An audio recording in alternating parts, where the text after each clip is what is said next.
ન્યૂઝમાં આપનું સ્વાગત છે। ખેડા જિલ્લાના લિંબાસી પોલીસ મથકમાં સગીર વયની દીકરી ઉપર દુષ્કર્મની ફરિયાદ નોંધાતા ચકચાર મચી। ફરિયાદના આધારે પોલીસે દુષ્કર્મ આચરનાર 2 લોકોની ધરપકડ કરી।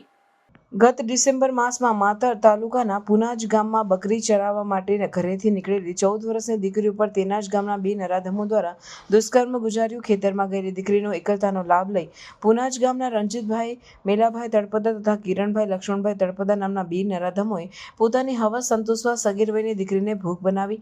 ત્યારબાદ સગીર વયની આ દીકરી જેના પેટમાં અવારનવાર દુખાવો ઉપડતો હતો અને તેની ફરિયાદ તેને પોતાના પરિવારજનોને કરી દીકરીને પેટમાં દુખાવાની ફરિયાદ સાંભળી પરિવાર દ્વારા દીકરીને ખાનગી હોસ્પિટલમાં ચેકઅપ માટે લઈ જવામાં આવી। દીકરીના ચેકઅપ દરમિયાન ખુલાસો થયો કે દીકરીને ગર્ભ રહેલો છે। ડોક્ટરની આ વાત સાંભળતાની સાથે જ પરિવારના પગ નીચેથી જમીન ખસી ગઈ। ત્યારબાદ પરિવાર દ્વારા દીકરીને પૂછતા દીકરીએ ગામના જ 2 નરાધમોનું નામ જાહેર કર્યું। દીકરીને ગર્ભ રહેવાની વાત સાંભળતા જ દીકરીના કાકા ડાયાભાઈ દ્વારા દીકરીના પરિવારજન અને દીકરીને ધાક ધમકી આપવામાં આવી। ત્યારબાદ દીકરીને વસો ખાતે આવેલી ડોક્ટર ભરવાડની ખાનગી હોસ્પિટલમાં લાવી ગુપ્ત રીતે ગર્ભપાત પણ કરાવી દીધો। હાલ તો તમામ બાબતને લઈને દીકરીના માતા પિતા દ્વારા લિંબાસી પોલીસ મથકમાં ફરિયાદ નોંધાવવામાં આવી છે।